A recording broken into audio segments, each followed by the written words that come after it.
All right, let's kickstart the first conversation of the day. And there are several mutual fund schemes out there, several options available to you as an investor. And some of them are very specialized products. They're meant to achieve a few very key things. But these products, while they offer you the potential for much higher return, or they give you an alpha over almost everything else, certainly the benchmark, there is also a significant amount of risk associated with them. There are products both in the fixed income category as well as the equity category. Joining me to talk about this in more detail is Santosh Navlani, the Chief Operating Officer of ET Money. Thank you so much, Santosh, for taking the time. You've identified a few, and I'm going to enumerate them for my viewers before we kickstart. The first one that you've said you want to talk about is thematic or sector funds. The second is multi-cap. The third is you have credit risk funds on the fixed income side, and there's also long duration funds. But let's start with the first one, which has to do with thematic or essentially sectoral funds. These are two different funds, first of all. Let's talk about what they are and why is it that you're saying investors should be wary of them? Hey, Alex. Yeah, thanks for having me here. So I believe when it comes to mutual funds, there is problem of plenty for a lot of retail investors. And instead of understanding the 36 odd categories that we have, like I think we have 11 in equity mutual funds, 16 in debt mutual funds, about 6 odd in hybrid, and maybe about more than a few across solution oriented index, fund of fund, and things like that. I think what is important is what kind of categories to stay away from is how we like to approach this session. And one of the areas that we should probably, or one of the categories which we should be staying away from, is like sectoral funds or thematic funds. And at many times people don't understand the difference between the two. A thematic fund is not necessarily a sector fund, and sector fund is not necessarily a thematic fund. So we can probably understand both these by examples. So thematic is a category which actually invests in a theme or an investment theme which is emerging in the marketplaces, kind of emerging kind of ideology of investment, or some kind of opportunity which exists in the marketplace that people want to benefit from, or fund managers believe that people can benefit from. So a thematic can be like, I'm focused on companies which use technology and apply technology in a very disruptive way to kind of create a lot of competitive advantage for themselves in the marketplace and win market share. So one of them globally is NASDAQ, where India has a set of funds available which actually invest into NASDAQ companies in that proportion and almost run like an index fund on NASDAQ. This is basically a set of companies where almost 45% of the weightage goes towards technologies and sector, and the rest falls into companies which actually using technology as a play for themselves. And sometimes these kind of themes work, sometimes they don't, while NASDAQ is an exception which has worked for over a decade or so with stellar returns. But we are all witnessing right now what is happening in NASDAQ for last entire calendar year 2022 per se. It is almost down by 32% from its peak as we speak. And if people have actually had invested in NASDAQ in 2021, chances are very high that they will be sitting in losses today. So it's not about the timing there, but the fact is you need to not just know what's the right time to invest or back a theme. You also need to know when to get out of that theme as well. And that also brings us to another set of category we should be staying away from, is sectoral funds. A lot of people actually invest in recent winners or winners of last 1 year without knowing that they are actually a sector fund. So if you were investing in 2021, chances are very high that you would have seen a thematic play like a IT category fund, or a digital India kind of fund, or NASDAQ for that matter, or any kind of technology which is a technology kind of sector fund is investing in global technology companies.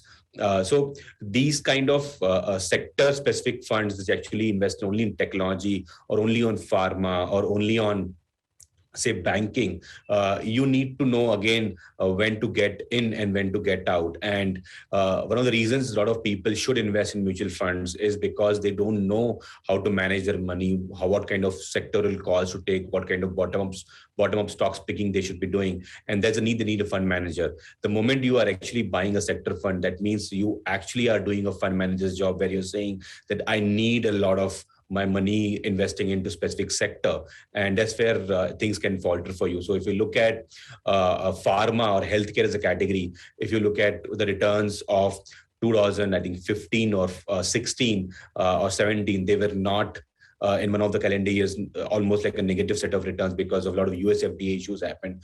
And again, if you look at post-COVID or in 2020, 2021, pharma became like the biggest sector to be investing in, and a lot of people made money in that.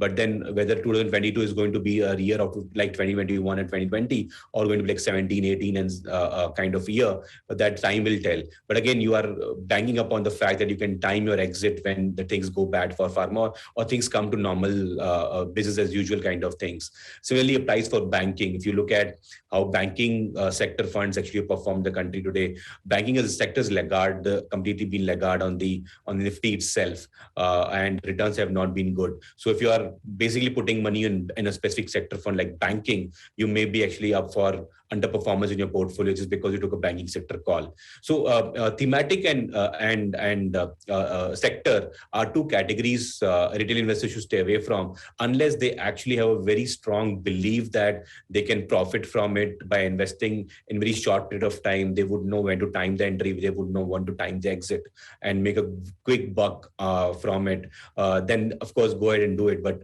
in our opinion, most people or even most evolved investor cannot do this really, really well. So better to stay away from him, and rather than invest in a good diversified fund where a fund manager would know when to hike up the exposure to a specific sector or a theme that he or she can actually build on its own inside the fund itself, rather than actually chasing a different fund for it. Thing to mention, and you've talked about this, but I want to stress it even further, Santosh, is concentration risk, right? So in a situation where you have the dot-com bust, or you have a situation where healthcare is finally, and hopefully we can say that COVID-19 is behind us, but once we can actually say with confidence that COVID-19 is behind us, chances are that healthcare won't have the same flavor as it had over the course of the last couple of years. So would you say that buying the index gives you a bit of a taste of everything, kind of, and you don't have concentration risk when you invest that way? And in any case, when people talk about these thematic funds, they're talking about a kicker, right? They're talking about it in your satellite portion of your equity portfolio. So is the primary issue concentration risk? I want to know that kind of, Alex, because if you look at Nifty, I think the weightage for healthcare or pharma sector is about 5 to 6 percentage points, if I remember correctly when I saw it last. So you basically, when you invest in a Nifty index fund, if you believe that 5 or 6 percentage point is a lesser allocation to that sector, then it's a reverse problem when you're investing in a diversified fund. But when you are actually taking a sector bet and you are saying that I would actually invest 10% of my monthly SIPs into healthcare, and an actively managed fund or maybe an index fund maybe having about 5 to 8% in healthcare, then you actually are taking overexposure to a sector fund compared to what you should. So I wouldn't know whether a sector like a pharma can create a concentration risk in your portfolio, but maybe a banking sector may. So banking itself is about, I think, late 30s, depending on the day, when we look at maybe 37, 38%, 40% allocation in Nifty as an index is to banking and financial services companies. And if you on top of it, and most fund managers actually manage funds, actually have good 25 to 30% allocation to banking sector. And then on top of it, when you're buying a sectoral fund in banking, you actually are taking a concentration risk. So if it depends which kind of sector you're buying. If you're buying a banking sector, maybe you'll increase concentration risk in the portfolio. portfolio, but may not be in other sectors which actually have a lesser weightage in the broader indices. I think it's more about getting the timing wrong. So if you are already having 6% exposure to a specific sector and you double your exposure by putting money into a sector fund, you wouldn't know whether this is the right way to manage your money is the bigger concern that I have than actually getting concentration risk by buying a sector fund. Point. The next one we've kind of spoken about, if I'm not mistaken, in an earlier episode, we've spoken about multi-cap versus flexi-cap. But let's, address it again. Why is multi-cap something to be wary of? I guess it is because of the new definition of multi-cap, right? Yeah, so if you look at it, what is the definition of multi-cap today? The definition of multi-cap is you need to have at least 25% allocation to all parts of market cap, large cap, mid cap, and small cap. And if you now dissect it further, you would realize that 50% of your money, by definition, is always going to be in large and mid cap stocks. Now, maybe one can say that having a 25% allocation to mid cap over a long period of time, when you're building a portfolio for your extremely big life goals like retirement or children's education, then maybe you would take that kind of exposure to mid cap. But having 25% allocation to small cap in your portfolio is something which I believe that many people would not be comfortable with if I were to say that you construct an SIP portfolio and allocate 25% of money always to small cap funds. May not be right way, because small cap by history has proven to perform in secular bull run extremely well, but the index typically becomes a laggard or gets a beating in tougher market situations, which sometimes can come in and ensure that the small cap companies actually have a unfair kind of marketplace treatment because of inflation being high and interest is being high, or generally the reforms or the taxation like GST, which actually is harsher on smaller companies than bigger companies because of the way the business is conducted. So I'm not sure how many people will be comfortable putting 25% allocation at all times into small cap stocks, is how we should be looking at whether multi-cap by definition makes any sense in one's portfolio. And I think a retail investor is far better off by giving money to a flexi cap fund manager if at all he believes in active fund management, because the fund manager would be able to hike up the exposure of small cap from probably 10 to 12% to 20% if and when the market situation demands and a return opportunity is presented. So I would say that outsource the market cap allocation job to the fund manager if you believe in active management, but buying a multi-cap fund which actually ensures that 25% allocation at all times small cap becomes way too risky, because small cap actually has higher volatility and lesser return. The risk adjusted return of small cap index will not be very, very big compared to a mid cap, and similarly a mid cap would not be very, very big compared to large cap. I believe that a right allocation is having like a big portion of money towards large cap, some amount of money towards mid cap, and very small amount of money towards small cap if you are a long-term investor, than actually having this kind of hard-coded numbers in your head. More schemes to focus on. This one is on the fixed income side, and very fair points that you've raised on both the thematic and sector funds as well as multi-cap funds. Let's move on to the credit risk funds, a much maligned category in the fixed income space. Some would say for good reason, Santosh. What is there, if there is at all, a category of investor that will be okay with it? What should they bear in mind before they put money into a credit risk fund? So the biggest thing that you need to know as an investor before putting money in credit risk fund, Alex, is you are actually lending money to companies which your bank would not lend to easily. So to put into practice, it's like, as retail, investors, when we also act as borrowers, when we apply for a car loan or a home loan or a personal loan or a credit card, we get exposed something called its credit score for ourselves. And we all know that how important it is to maintain credit score. And we know that if your credit score falls to a certain threshold, below that certain threshold, we would actually be not getting a loan easily, or if at all we'll be getting a loan, it may not be on best terms.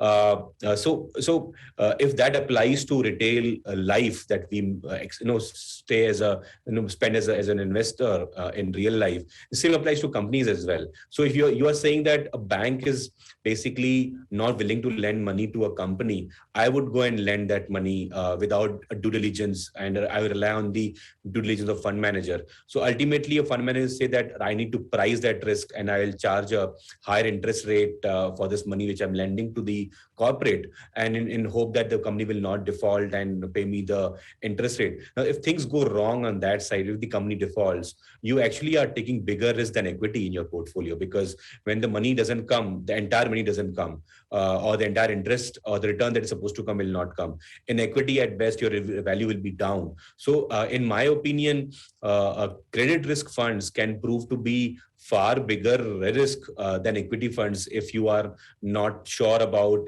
what kind of companies the fund manager is lending money to. And we have seen the episode happening in the marketplace over last 2.5 years with a set of Franklin Templeton funds or a couple of other funds as well, where some kind of carve out happens from the fund, and redemption gets blocked and things like that. So we also need to be clear about objective over when putting money in debt fund. We put money in debt fund for safety of capital and some kind of interest on it in form of return which NAV generates or mark to market gains generate. Now when I'm putting money in a credit risk fund, I'm actually not expecting return of principal. I'm expecting return on principal. And I believe that is a wrong way to look at it. I think debt is about return of principal is much more important than return on principal. And if you remember that, you'll be far better off by investing in right set of debt funds and let equity do the job of wealth creation for yourself than trying to create wealth from debt funds. The last one that we have to talk about is particularly pertinent in the current context, right? You've had a 40 basis point increase in the policy rates and the potential for another percentage point over the course of the rest of the financial year. With rising interest rates, long-term bonds are less attractive because of the way yields and price moves. So therefore, this category that you've highlighted, long duration bonds, long duration funds rather, why is this something to be wary of? So what happens, Alex, is when the interest in the economy move up and down, the debt papers which are traded in the marketplace, the quoted price for them also moves up and down. Only difference is the bond prices and the interest has an inverse relationship. So if the interest rates in the economy go up, typically bond prices correct to that extent and go down. And if you're basically holding money in a long duration bond paper or a long duration fund, you would see a very high impact or correlation in your portfolio than when you're holding a short duration paper. So there is a rule of thumb, like there is something called as modified duration of a fund. And if a modified duration of a fund is, say, for example, 2 years, and interest in the economy gets up by 1 percentage point, typically you'll see the fund having a correction in the NAV almost to the tune of 2%, and vice versa. So you basically should be focused on funds which actually have a modified duration towards lower end, like a 2-year, 3-year, 4-year kind of at max, rather than actually putting your money in a high duration kind of fund where the modified duration can be as high as 6 or 7 years. So typically when you are buying a long duration bond fund or long duration fund, you actually are exposing yourselves to the vagaries of the interest rate economy a lot more than what you should. So and if you look at the long term returns of a short term fund, short to medium term fund, a medium term fund, and compare that to a long term fund, you would realize that the alpha or the excess return that these funds generate over a long period of time may not be worth the risk that you may be taking in the short run, because the interest in the economy are not static, they are dynamic. So it's far better to stay towards shorter in your yield curve for your extremely short-term investments, like less than 1 year, less than 6 months, and don't go beyond short-term to medium-term duration funds for your short to medium to long-term goals as well. As I said, focus on earning returns from equity rather than actually earning returns from debt. That is about giving you some kind of returns which can be protecting your purchasing power and giving you probably a real return of maybe 0.5%, maybe 1% over inflation, than actually expecting that job to be done by debt funds from. And credit risk funds and long duration bond funds have more risk, in our opinion, than the return potential that they claim. Thank you, Santosh, for pointing that out.